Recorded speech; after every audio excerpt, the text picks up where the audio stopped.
Raffaele Padrone, segretario generale della sicurezza UGL in Friuli, Venezia Giulia, quindi isola felice, quantomeno Trieste. Ma forse Trieste ha tanti uomini, sicuramente più tanti uomini di noi, questo è vero, però credo che i reati, forse il questore, anche quello di Trieste, parli di determinati reati. Per quanto riguarda sicuramente la provincia di Pordenone, basta seguire Telepordenone, coloro che hanno guardato e seguito costantemente il telegiornale di quest'anno conoscono le mie denunce.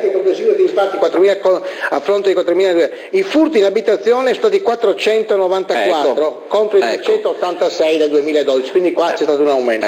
Mentre negli esercizi commerciali è stata registrata una diminuzione dai 323 del 2012 ai 308 di quest'anno. E questo è ovvio, no? Io non esulterei. No, io sì, non esulterei, perché quando qualcuno ti viene in casa non c'è molto da stare allegri, quantomeno ti dispiace delle cose che ti portano via, che sono oggetti, anche se non sono di valore, sono comunque oggetti tuoi e tuoi personali, e comunque qualcuno ti mette le mani a casa tua.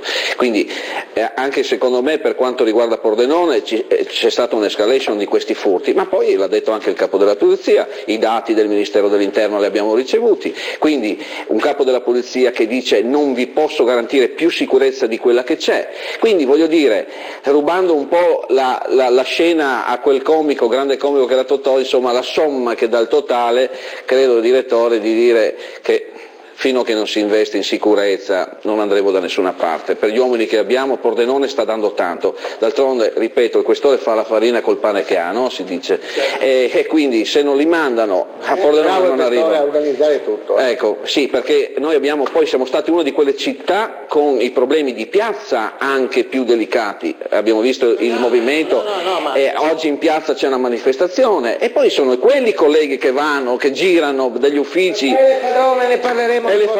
Faccio gli auguri a tutti quanti i telespettatori, grazie a lei direttore, grazie ai telespettatori, auguri.